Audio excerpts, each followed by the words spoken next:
Hola museonautas, el día de hoy vamos a visitar el Museo del Ajolote y de las Artes Populares Xolito Paper. Este es el único museo que está en una chinampa en medio de los canales de Xochimilco. Este museo tiene un ajolotario en el cual podrán conocer la historia del ajolote. También hay algunas muestras de arte popular y al visitar el museo podrán conocer la historia de estas. Está cerca del embarcadero Nativitas, ya se los comentaré al final. Sin embargo, para llegar a este museo hay 3 caminos. El primero de ellos es caminar a través de callecitas. Sin embargo, el recorrido caminando es muy largo. La segunda forma para llegar es a través de una trajinera turística. Cuando las personas van a cualquier embarcadero y piden un viaje en trajinera, estas realizan paradas en determinados lugares que las personas pueden visitar. Entonces, si ustedes toman una trajinera turística, una de esas paradas va a ser el museo. Sin embargo, el precio de esa trajinera va a ser turístico, por lo que va a ser elevado nada más para visitar el museo. Y la tercera forma es la que nosotros tomamos y que están viendo en pantalla. Se trata de trajineras comunitarias. Estas también salen del embarcadero de Nativitas y se dirigen al centro de Xochimilco a través de los canales. Hagan de cuenta que es como si fueran camiones, pero que llevan gente a través de los canales. Entonces al trajinero le piden que los deje en el museo y este los llevará al lugar. Nada más que constantemente recuérdenle, porque a veces se les olvida. Y aquí el costo sí es más bajo, ya que se paga por persona y no por trajinera como las turísticas.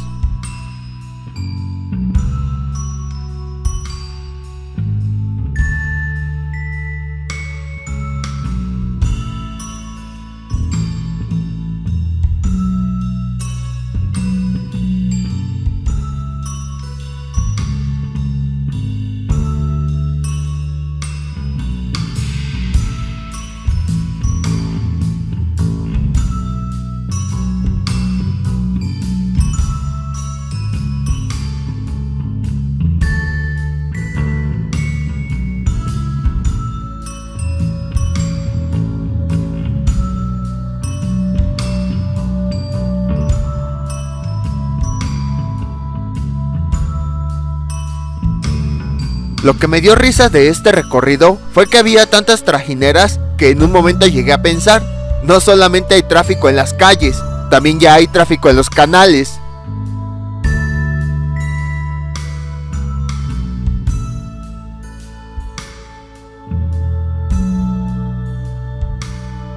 En lo que llegamos, les voy a contar algo rápido. El arte popular mexicano es muy variado, complejo y extraordinario, ya que tiene diferentes formas de expresarse artísticamente, estéticamente, simbólicamente y plásticamente. Se caracteriza porque en él se reflejan antiguas tradiciones de la cultura. Entonces, en el museo al que nos dirigimos, vamos a ver muestras de los diferentes tipos de arte popular que existen en México, al menos los más comunes.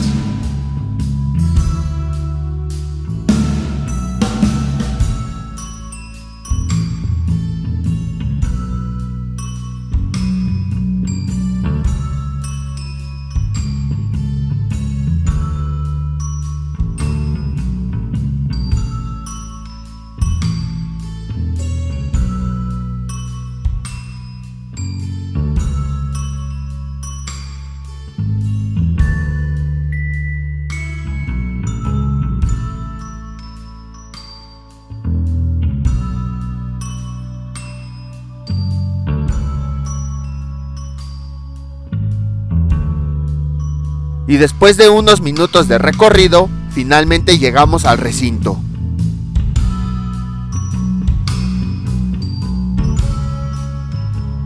Cuando nos bajamos de la trajinera comunal, llegamos a una chinampa, en la cual está el museo. Desde lejos, incluso antes de llegar, vamos a poder identificarla, debido a que en sus patios tiene una gran cantidad de figuras de cartón asociadas al Día de Muertos y al ajolote. Para los que no son de México, la celebración del Día de Muertos se da principalmente el 1 y 2 de noviembre. En esos días se realizan distintas festividades. La más importante es colocar una ofrenda en la cual están los alimentos de nuestros seres queridos que ya fallecieron. Esto se hace porque desde la época prehispánica creemos que las almas de nuestros difuntos regresan en esos días para visitarnos a nosotros. Entonces, nosotros lo recibimos con sus comidas y bebidas preferidas que colocamos en un altar con decoraciones referentes a la fecha. Las figuras de cartón que vemos aquí están asociadas al Día de Muertos y las pueden tomar las personas para colocárselas en la cabeza y tomarse fotos. Igual este esqueleto lo pueden utilizar para tomar fotos. En sus brazos tiene unos palos para que podamos moverlos. Ahorita les enseño cómo. Aquí el guía que nos atendió nos va a enseñar cómo se utiliza el esqueleto y las máscaras. La ruleta que tenemos en el fondo la utilizan para diversas festividades del Día de Muertos, ya que Xochimilco se caracteriza porque en cada una de sus chinampas se realizan diferentes actividades para esta festividad. Aquí el guía Alan nos está enseñando cómo la gente se coloca las máscaras para poderse tomar fotografías, y vienen en parejas. Viene el Catrín y la Catrina, ya que cuando las parejas se quieren tomar fotos, siempre quieren que el hombre sea el Catrín y la mujer la Catrina. Todas estas figuras están hechas de cartón. También hay alguna utilería, como ese ramo, por si quieren tomarse más fotos.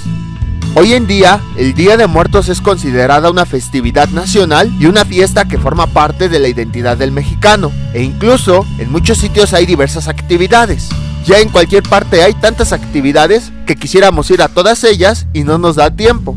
Sin embargo, muchos no me creerán, pero en la década de los 90s, el Día de Muertos estuvo a punto de desaparecer, ya que muchas personas preferían las fiestas de Halloween en vez de las del Día de Muertos. Incluso a muchos se les hacían aburridas las ofrendas, y quienes las hacían no las ponían tan coloridas como ahora. Ahora vamos a ver rápidamente el interior del museo, ya después lo vamos a visitar con más calma. No fue hasta que salieron películas de renombre internacional, como Coco, James Bond, Superman y otras que mencionaban el Día de Muertos, que la celebración empezó a ser reconocida a nivel internacional, y la popularidad de esta fiesta entre los mismos mexicanos empezó a aumentar. Por ejemplo, antes no existían los desfiles de Día de Muertos, y estos empezaron a existir después de que en una película de James Bond de origen extranjero los incluyeron. Entonces, después de ese momento, también empezó a existir un desfile real del Día de Muertos en la Ciudad de México y en otras partes del país. Entonces, el Día de Muertos ahora sí se empezó a interpretar como un símbolo cultural de los mexicanos. Gracias a esas películas, los extranjeros asocian el Día de Muertos con la cultura mexicana. De hecho, si escuchan México, las primeras palabras que vienen a su mente son tacos y Día de Muertos. Entonces, debido a que el Día de Muertos ya fue reconocido como una fiesta que forma parte de la cultura mexicana, diversas formas de expresión de arte popular empezaron a enfocarse en esta festividad, como la cartonería. Esta consiste en elaborar figuras mediante el modelado de papel periódico, papel craft o cartón. Entonces, estamos viendo la primer muestra de arte popular que está en este museo, y se enfoca a elementos del Día de Muertos. Y aquí tenemos también la figura principal del museo, que se trata de un ajolote, ya que en años recientes este animalito también empezó a formar parte de la identidad del mexicano, ya que es un anfibio endémico del país, es decir, vive en determinadas regiones del país, no vive en otra parte del mundo, como los perros, que esos en cualquier país existen. Además, también es un símbolo de identidad de Xochimilco, ya que en sus canales es donde habitaba principalmente este animal. Sin embargo, me acabo de enterar que aunque no es muy conocido, en otras regiones del centro del país, como en Puebla, también existen ajolotes, solo que es más reconocido el que habitaba en los canales de Xochimilco. Ahorita van a ver por qué les digo habitaba. El Día de Muertos principalmente se ha asociado con cráneos, catrines y catrinas muy coloridas. En la cartonería, para representar esta festividad, se realizan este tipo de figuras. ¿Pero por qué deben ser coloridas? Esto es debido a la existencia de otro tipo de figura conocido como alebrijes. Ahorita veremos la historia de los alebrijes. Mientras les puedo adelantar que los alebrijes son figuras hechas de cartón que se componen de partes de diversos animales. Se caracterizan principalmente porque deben ser muy coloridos. Aquí estamos viendo un alebrije. En otras palabras, los alebrijes son un tipo especial de figuras que se realizan en la cartonería. Este tipo de criaturas también se asoció con la identidad nacional del país. Sin embargo, llegó un punto en el que los alebrijes se relacionaron con el Día de Muertos. La verdad desconozco por qué ocurrió esto. Entonces la gente lo asoció. El alebrije es colorido, representa el Día de Muertos. Entonces todas las demás esculturas de Día de Muertos también deben ser coloridas. Y por esa razón también empezaron a crear cráneos, catrinas, catrines y demás elementos con mucho colorido. Por esa razón, después vamos a empezar a ver en este museo varios cráneos que tienen muchos colores.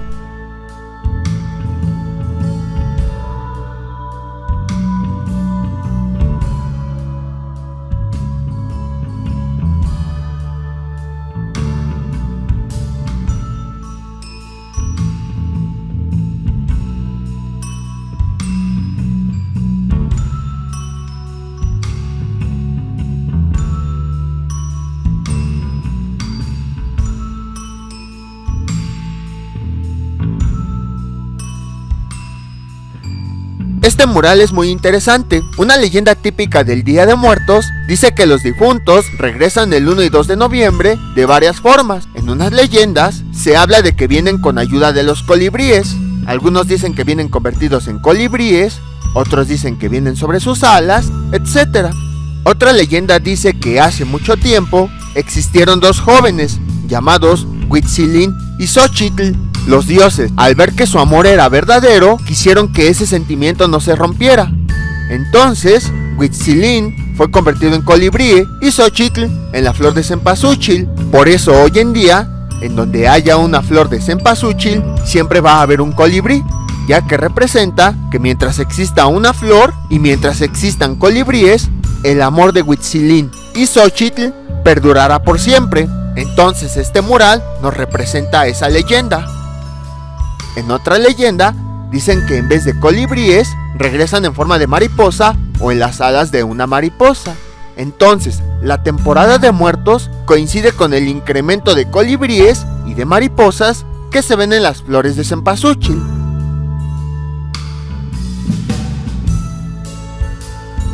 Ahora vamos a conocer el interior del museo. Es muy pequeño en realidad. Lo interesante es que cada una de las piezas tiene una gran cantidad de historia. En la parte de arriba vamos a ver una guía de papel picado. El papel picado es un rectángulo de papel china que tiene figuras de elementos culturales. Aunque estaba asociado al Día de Muertos, también ya se realiza para otras festividades como la Independencia o Navidad. ¿Por qué se utiliza en el Día de Muertos? Porque en el altar que se le ponen a los difuntos, se dice, deben estar los 4 elementos de la naturaleza. La tierra, representada por alimentos como el pan de muerto. El fuego, representado por la vela. El agua, representada por un vaso de agua. Y el aire, es representado con el papel picado. Cualquier corriente de aire hará que se empiece a mover.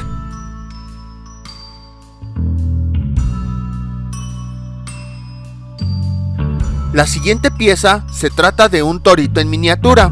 Esta consiste en una figura en forma de toro que está recubierta de fuegos artificiales. Entonces, una persona se la coloca sobre la cabeza y empieza a moverse mientras que los fuegos artificiales empiezan a salir y empieza a perseguir a todas las personas que estén ahí. Es muy utilizado en las fiestas tradicionales de muchos pueblos. Originalmente se introdujo a México cuando los españoles, después de la conquista, trajeron los juegos pirotécnicos para celebraciones religiosas. Se considera que es la representación del demonio que está detrás de los herejes, esto con la finalidad de dar el castigo que se merecen. Por esa razón, la persona que carga el torito va persiguiendo a las personas, aunque hoy en día ya nada más se hace por diversión. Detrás de la figura del torito tenemos una fotografía de la muñeca Lele, la cual recientemente también ha sido considerada una joya artesanal de México, así como un elemento de la identidad del país. A principios del año 2022, frente al Monumento a la Revolución, pusieron una muñeca Lele gigante. Es representante de la cultura otomí.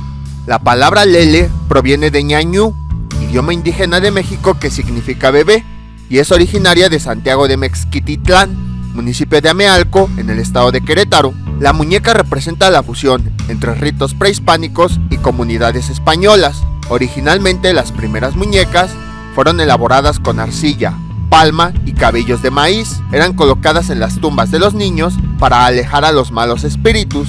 Con la llegada de los españoles, se comercializaron en los mercados como una alternativa perfecta ante los juguetes importados de España. Se caracteriza porque porta largas trenzas de colores, su corona está adornada con lazos multicolores y su vestimenta tradicional es un reflejo de las mujeres de la región. Se distingue principalmente por las siguientes razones. El cuerpo está hecho de tela popelina, en el cuello de la blusa lleva un bordado de espiga con colores que combinan con la tira bordada que lleva en el cuello. La falda es amplia, sobre la cual lleva el delantal a la cintura, ya sea de tela, seda o popelina. El arreglo del cabello presenta 2 trenzas con listones de colores. Algunas muñecas usan rebozo, otras llevan sombrero de color blanco. Aunque la blusa es blanca, las demás vestimentas son de colores firmes. Y en el rostro están los ojos, nariz y boca bordados. El peinado consta de 2 trenzas que cruzan sobre la cabeza y portan una corona de listones de colores. El rostro puede ir bordado, aunque también se pegan aplicaciones de tela. La auténtica siempre lleva su pañal de bebé. Las siguientes figuras de cartón son 2 Catrinas, que están basadas en un grabado que hizo Guadalupe Posada, en donde realizaba una crítica social. El grabado ya lo hemos visto en museos anteriores, es conocido como la calavera garbancera. También ya hemos conocido su historia, sin embargo, hoy veremos algunos detalles que no hemos platicado. Durante la época del Porfiriato, Porfirio Díaz quería que México luciera una imagen de la alta sociedad, a tal grado que se ocultaba la parte indígena.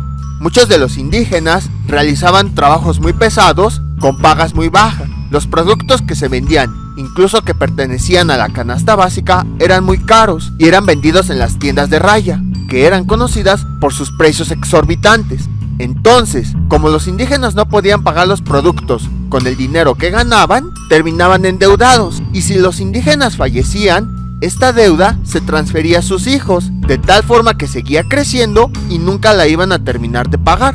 ¿Qué ocurrió? La botana de moda de esa época era el garbanzo. Hubo muchos indígenas que se dedicaron a la siembra y el cultivo del garbanzo. Debido a la popularidad de esta botana, empezaron a ganar mucho dinero. Empezaron a pagar sus deudas en las tiendas de raya. Sin embargo, no tenían dinero para liquidar sus deudas. Y entonces, estos indígenas garbanceros, en vez de ayudar a sus compañeros, a pesar de que eran indígenas, los empezaron a menospreciar y empezaron a actuar como si también fueran de la clase alta. Incluso empezaron a ocultar sus raíces para que no supieran que venían de poblaciones indígenas. Guadalupe Posada, con su obra La Calavera Garbancera, retrató esta situación, la de los indígenas que ocultaban sus raíces para tratar de encajar en la alta sociedad y que menospreciaban a las que tenían sus mismas raíces. Por eso el vestuario era extravagante, con gorros muy llamativos. Entonces, con este grabado, representaba de forma caricaturesca la situación, dando a entender que con esos vestidos extravagantes, si bien no lo dijo así, pero yo lo interpreto así, se veían ridículos, porque a final de cuentas seguían teniendo las mismas raíces, y ni con las ropas más extravagantes podían ocultarlas. De ahí proviene el dicho, aunque la mona se vista de seda, mona se queda. Y usó el símbolo de la calavera porque trataba de comunicar que no importa si eran pobres, ricos, españoles, indígenas o de la alta nobleza, todos iban a morir al final. Sin embargo, en ese grabado, a la calavera todavía no se le conocía como Catrina. Se le empezó a conocer así cuando en 1947 Diego Rivera realizó un mural en la Alameda Central de la Ciudad de México. Este mural lleva el título de Sueño de una tarde dominical en la Alameda Central, y en él están presentes las figuras principales de toda la historia de México, desde la época prehispánica hasta la primera mitad del siglo XX. En el centro del mural está la calavera garbancera, que está sosteniendo de la mano a Diego Rivera. Si la ubicamos, está en el centro del mural. Y del lado izquierdo está el autorretrato de Diego Rivera, representado como niño. Ya cuando lleguemos a ese museo lo analizaremos más a detalle. Recordemos que en este mural, Diego Rivera quería poner todas las etapas de la historia de México, Entonces, para representar la situación que estaban viviendo los indígenas durante el Porfiriato, decidió colocar la calavera garbancera que describía perfectamente la situación de la sociedad en esa etapa del Porfiriato. Por esa razón la retomó y la colocó ahí. Como era el personaje principal, fue bautizada como Catrina. Este mural se puede visitar en el Museo Mural Diego Rivera, que está a un costado de la Alameda Central. Además, la Catrina iba acompañada de un hombre que portaba un traje y un sombrero de copa. Empezaron a decir que era su pareja, y a partir de ahí, a la Catrina le establecieron como pareja a un Catrín, es decir, un esqueleto que porta esta misma vestimenta. Observamos que a partir de este momento, la calavera o la Catrina empezó a ser utilizada en muchas obras de arte popular, y hoy en día también es utilizada para representar al Día de Muertos. Incluso muchos adornos y decoraciones utilizan a la calavera garbancera como base, y también es considerada un símbolo de identidad nacional, ya que, como hemos visto, describe una de las etapas de la historia de México. Y es que Guadalupe Posada decidió representar a la situación de esa forma porque en el Porfiriato no se tenía permitido criticar a la sociedad, ni al gobierno. Entonces buscaban formas ingeniosas de hacerlo, ya que si lo hacían directamente, podían ser encarcelados e incluso fusilados. Y aunque empezó a ser conocida a partir del grabado de Guadalupe Posada, en realidad sus orígenes se retoman desde la época prehispánica, cuando los mexicas, a la muerte, no la veían como el fin de la vida, sino que la veían como una etapa más de nuestro ciclo. Por eso en muchas representaciones artísticas, la calavera se presenta sonriente, ya que los mexicanos la ven como parte de su cultura y no como algo a lo que hay que temer. Este cuadro representa muchas obras indígenas, como bordados, murales, pinturas, entre otros. De hecho, a diferencia de antes, los mexicanos actualmente ya están reconociendo sus raíces indígenas, por lo que en muchas obras de arte ya están incluyendo elementos indígenas. Aquí tenemos algunas representaciones del diablito, ya que en muchas fiestas que tienen orígenes de la época colonial, tenían como objetivo alejar a este ser. Estas calaveras representan a las calaveras de azúcar que se colocan en la ofrenda del Día de Muertos. En el altar se colocan para recordar a los difuntos y el destino que todos compartimos.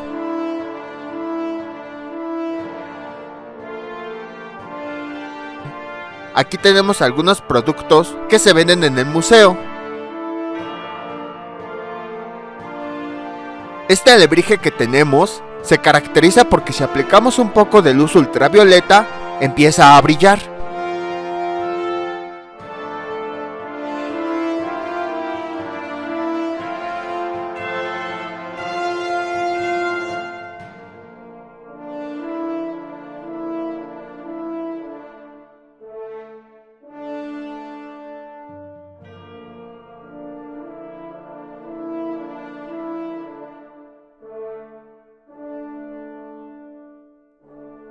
Y aquí tenemos al personaje principal de nuestra visita, el ajolote. Muchos hemos escuchado hablar de este animalito, e incluso está presente en el billete de 50 pesos, considerado como uno de los billetes más bonitos del mundo. Sin embargo, no muchas personas conocen algo acerca de él. Como lo comentamos en el Museo Flor de Chinampa, ya llegamos al museo en el que dijimos que lo íbamos a conocer. Un anfibio es un animal que puede vivir tanto en tierra como en agua. El ajolote, como puede vivir tanto en tierra como en agua, también es un anfibio. Otra característica que tienen los anfibios es que nacen como larvas y después cambian su cuerpo cuando se desarrollan en etapa adulta. El ajolote es el único anfibio que nace como estado larvario de la salamandra y cuando crece, en su etapa adulta sigue conservando este estado. A este fenómeno donde no realizan metamorfosis se le conoce como neotenia. El ajolote más conocido es el de color rosa, sin embargo, originalmente su color era negro, ya que esto les permitía camuflajearse en el fondo de los canales de Xochimilco. El color rosa lo adquirió gracias a la intervención del ser humano, ya que al destruir su hábitat, empezaron a sobrevivir pocos ejemplares. Para sobrevivir, se empezaron a reproducir entre familiares, ocasionando que tuvieran ese tipo de albinismo. Más adelante se los platicaré a detalle. Nada más hay que ponernos en el lugar de una criatura que quiere devorar ajolotes, que es más fácil identificar en el agua. Un color chillante como el rosa o el color negro. Si desde un principio los ajolotes hubieran sido rosas, ya hubieran sido devorados por una gran cantidad de presas y ya hubieran desaparecido, ya que los hubieran identificado más fácilmente. En cambio, con el color negro, podían sumergirse a las profundidades de los canales y así las presas ya no los encontraban tan fácilmente. En 1989 fue declarado en peligro de extinción. Vamos a contar un poquito de la historia acerca de este animal. Existía en los canales de Xochimilco desde la época prehispánica. De hecho, los antiguos habitantes lo consumían. Como ya hemos visto en otros museos, Porfirio Díaz mandó a entubar varios canales y lagos. Por consiguiente, también se construyeron desagües que empezaron a contaminar ríos naturales de México.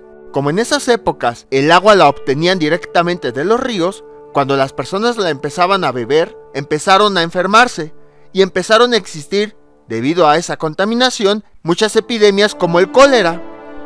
Entonces, para tratar de limpiar los canales que aún quedaban, se introdujo el lirio acuático, que tiene la propiedad de purificar el agua. Sin embargo, si no se tiene un control de este, se puede extender a lo largo de los canales, provocando que en la parte de abajo no haya corrientes de aire, tampoco entre luz y tampoco haya fotosíntesis de algas. Empieza a asfixiar a la fauna nativa. Después, en 1950, se dieron cuenta que los alimentos que se producían en Xochimilco y que llegaban en canoas a la Ciudad de México a través de los canales empezaron a escasear. Entonces fueron a investigar y descubrieron que el lirio acuático impedía que las embarcaciones pudieran desplazarse. Entonces, para resolver el problema, introdujeron carpas y tilapias, que por naturaleza son depredadores. Esto lo hicieron para acabar con el lirio acuático. Sin embargo, si no se controlan, también son una plaga. El 19 de septiembre de 1985, en la Ciudad de México, se presentó un gran terremoto que ya hemos visto en otros museos. Esto produjo que muchos edificios se cayeran y provocaran una gran cantidad de escombros. Entonces el gobierno mexicano lo que hizo fue traer estos escombros y llevarlos a distintas partes de Xochimilco para arrojarlos a los canales y que el agua los fuera deshaciendo.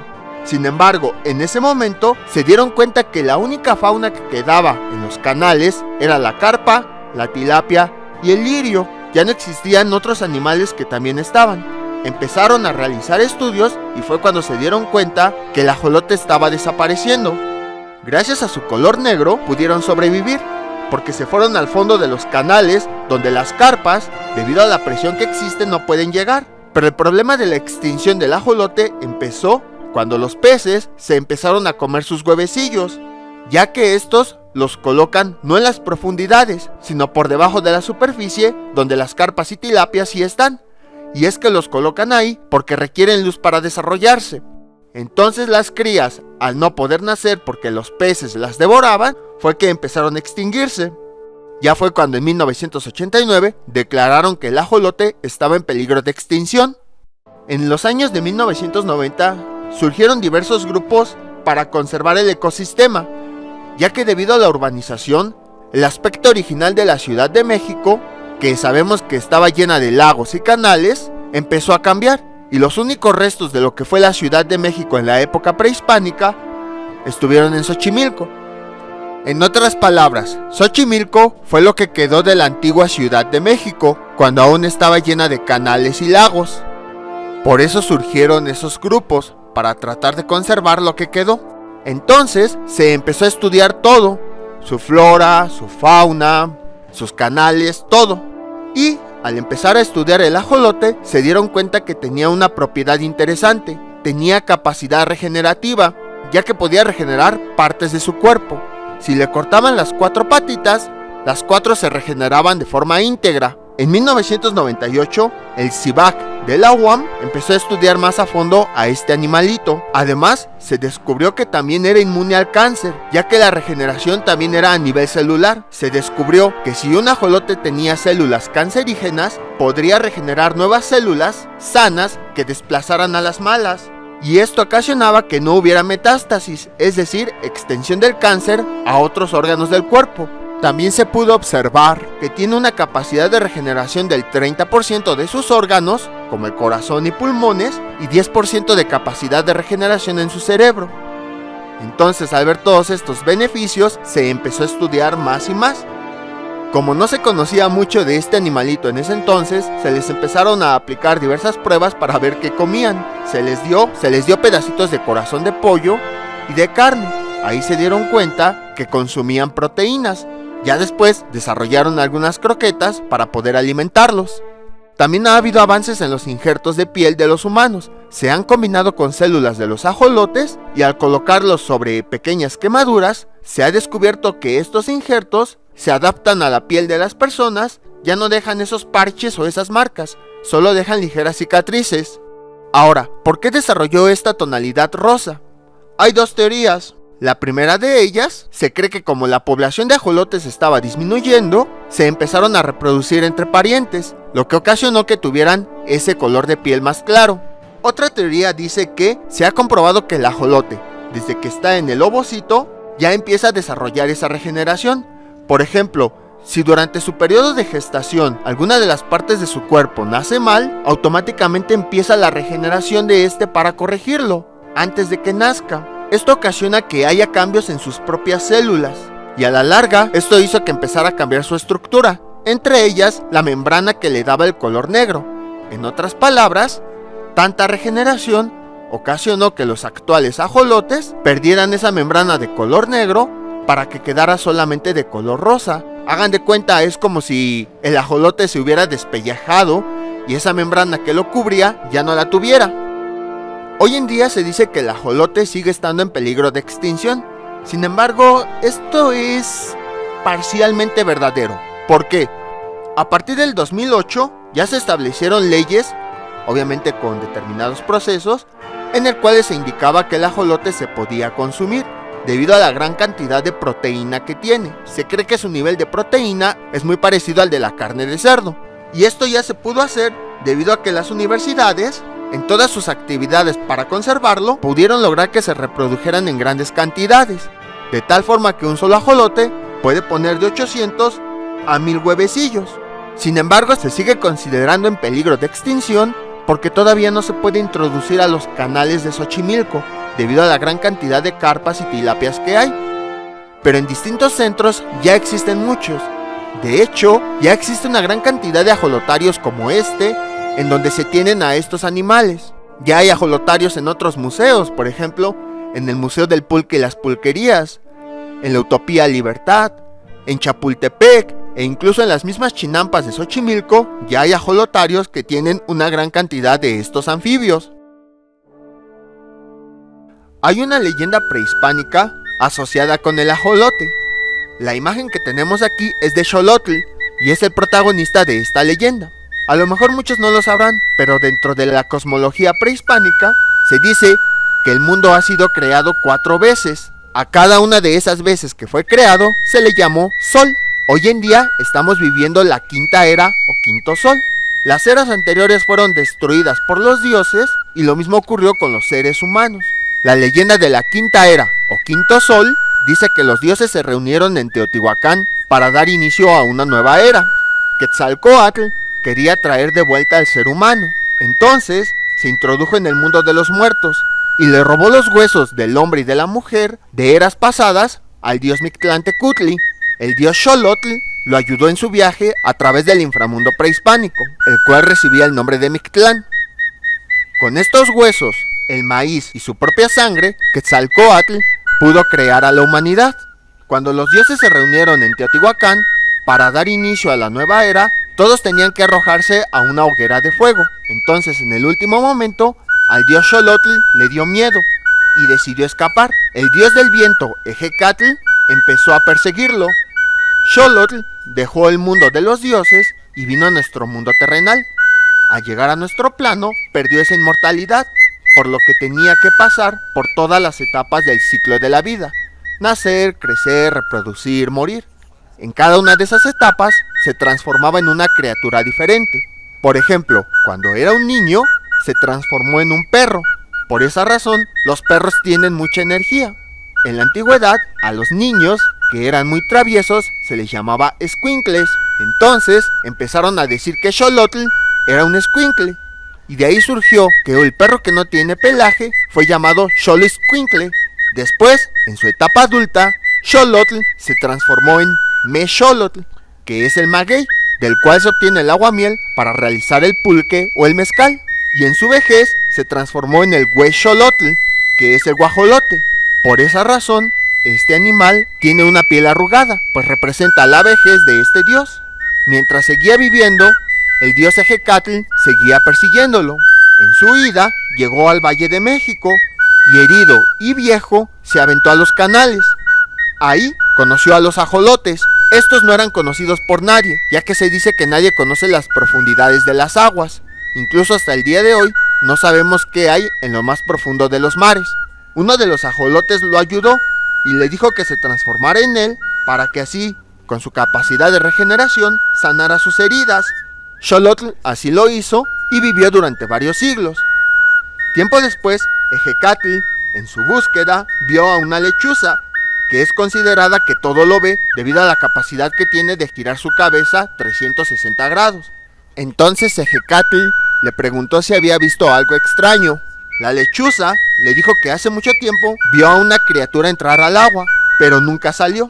Ejecatl supo que era Xolotl, así que se transformó en gota de rocío y se dejó caer en un ahuejote, que son los árboles utilizados para crear las chinampas. De esa forma encontró a Xolotl durmiendo y convertido en ajolote.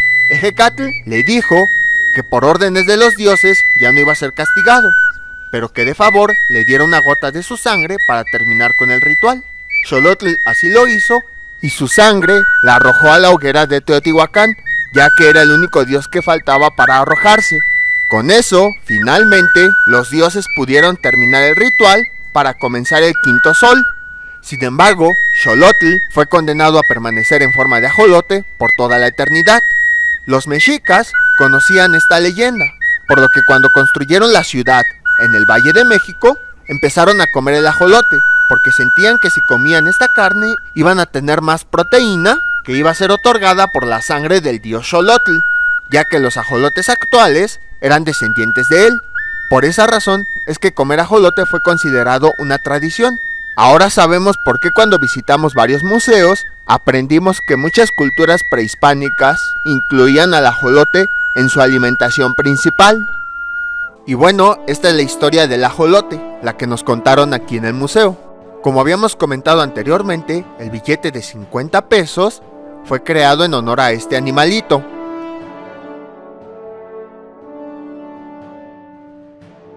Sin embargo, oculta muchos otros secretos. Si nosotros le aplicamos un rayo de luz ultravioleta, veremos la imagen de la diosa Chicomecoatl, que es la diosa del maíz.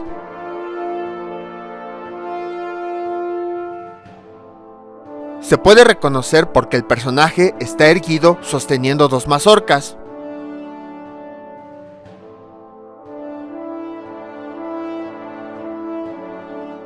El resto de las imágenes nos muestran la forma del lago durante la época prehispánica.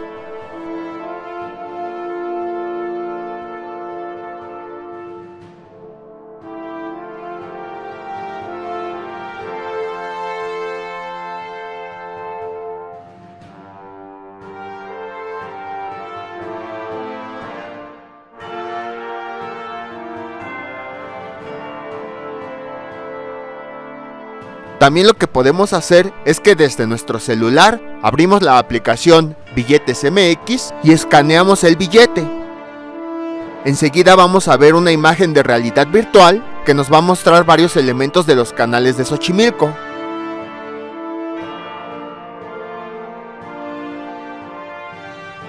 Vamos a ver los canales, las chinampas, los ahuejotes, una chalupa con dos personas que transportan sus verduras, y en el fondo del canal vamos a ver un ajolote, así como algunos otros animales.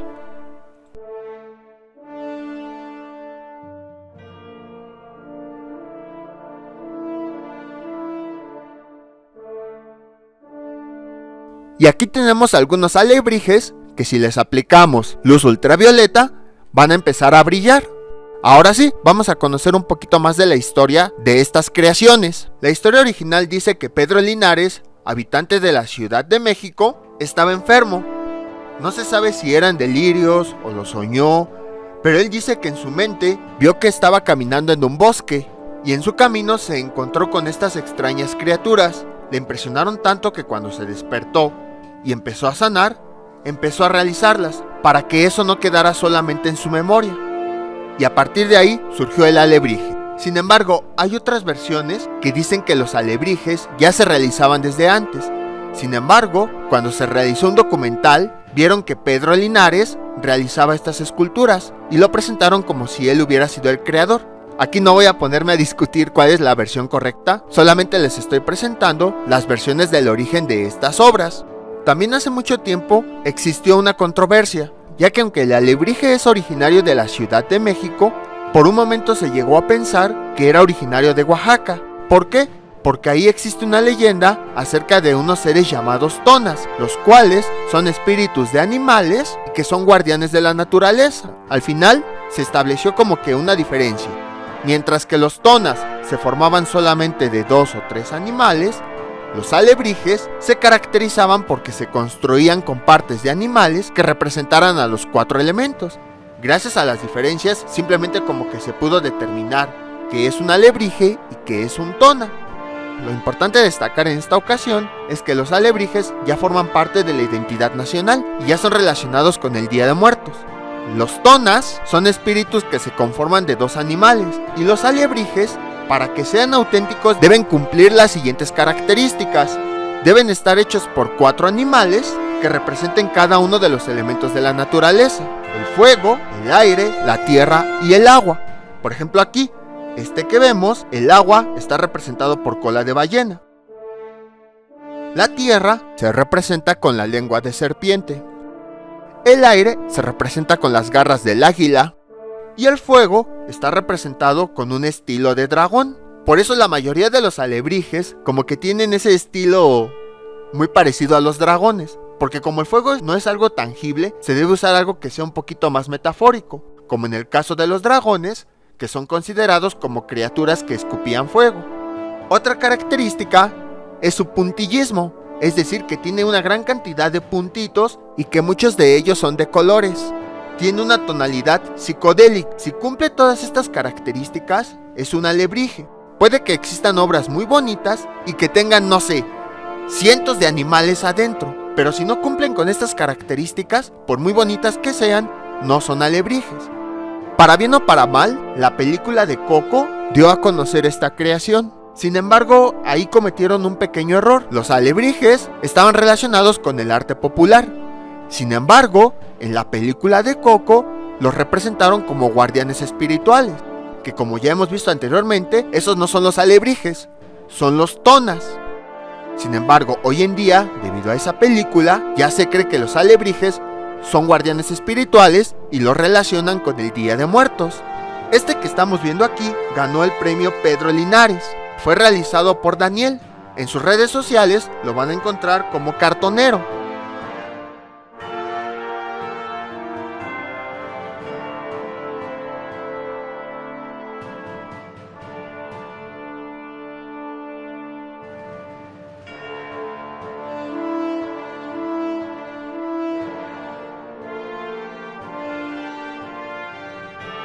Y este que tenemos aquí fue hecho desde Tarasca, Italia.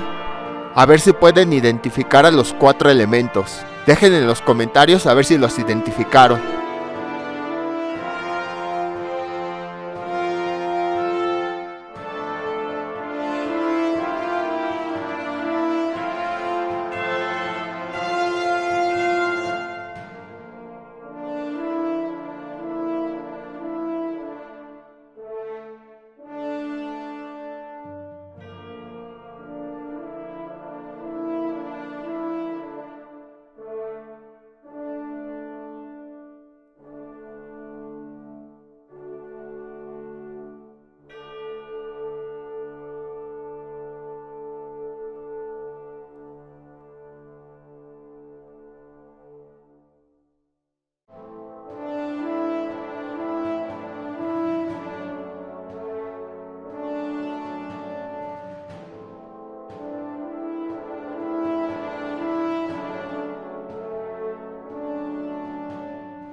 La canoa que tenemos aquí, nos comenta el guía que eso fue un recuerdo de su abuelito, que en paz descanse, que le dio a él. Y aquí tenemos unas muestras de grabado. Es otra técnica de arte que consiste en que sobre una tabla o algún otro material se talla una figura o algún paisaje. Entonces se le coloca tinta y una vez que está cubierto con tinta, se coloca una hoja de papel o algún otro material sobre el cual quede estampada la imagen. Guadalupe Posada fue uno de los principales representantes de esta técnica artística. De hecho, la Catrina Garbancera fue realizada a través del grabado.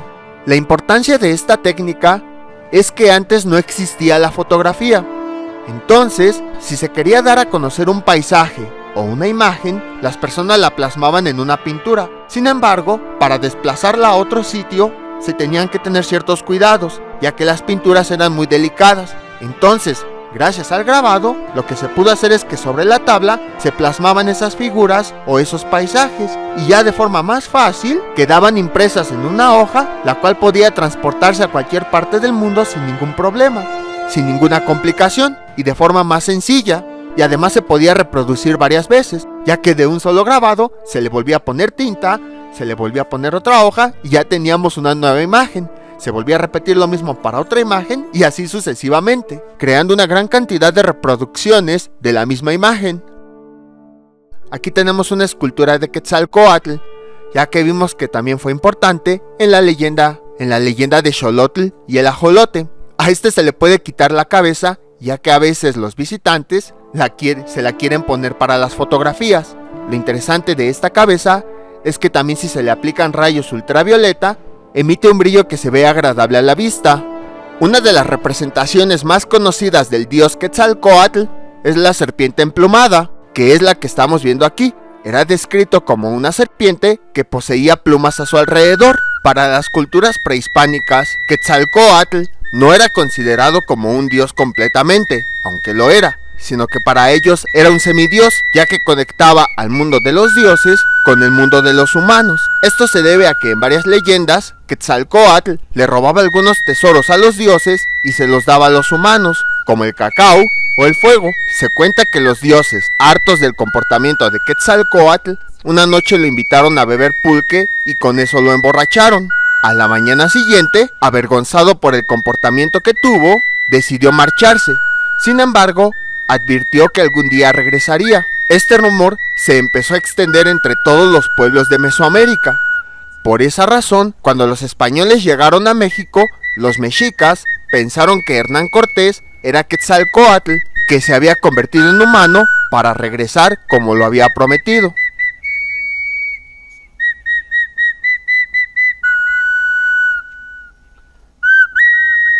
Esto se parece mucho a las creencias católicas en las que dice que Jesús prometió regresar algún día. Muchas personas dicen que Quetzalcóatl era otra manifestación de Jesús, pero en los pueblos mesoamericanos. Hoy en día, uno de los elementos que deben tener las ofrendas del Día de Muertos es un camino de flor de cempasúchil. Se dice que este es construido para indicarle a los difuntos en dónde está el altar, ya que el aroma de la flor es lo que los conduce a este sitio. Sin embargo, también se dice que el camino de flor de cempasúchil es una representación de Quetzalcóatl. Los pétalos son sus plumas y la forma curveada del camino representa la forma curveada de su cuerpo de serpiente.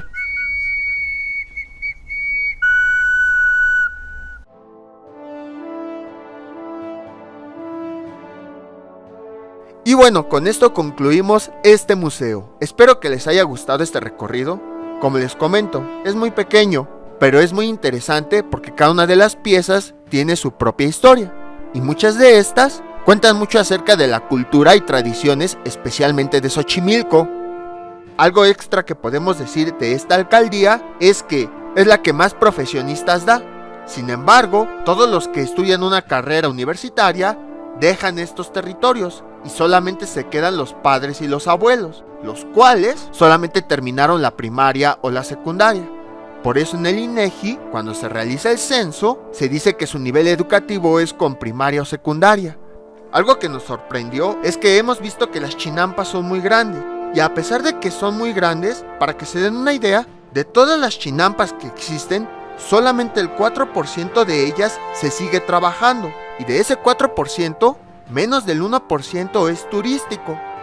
El resto de las chinampas son terrenos abandonados o no hay acceso debido a la gran cantidad de lirios. Sin embargo, se dice que muchos son abandonados porque los habitantes de Xochimilco no las consideran como parte de su identidad. Entonces, el objetivo de este museo es que no olviden sus raíces, tradiciones ni costumbres que forman parte de su identidad.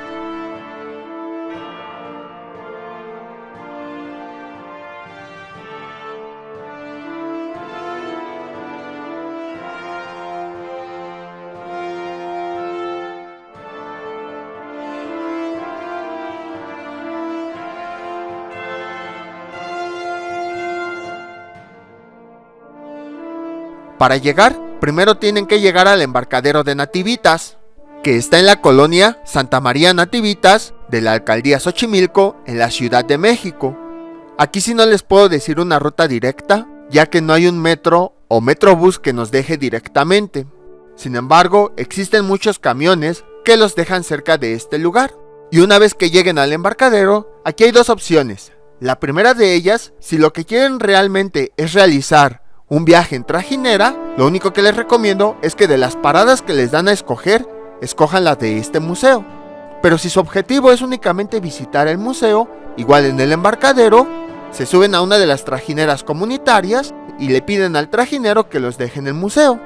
También pueden visitar los alrededores del embarcadero, ya que hay un mercado en donde se venden artesanías, recuerdos, comida y muchas otras cosas más. En el centro existe un palo grande en el que en ocasiones especiales se realiza la danza de los voladores de Papantla. Los horarios del museo son de lunes a miércoles de 10 a 17 horas y de jueves a domingo de 10 a 18 horas.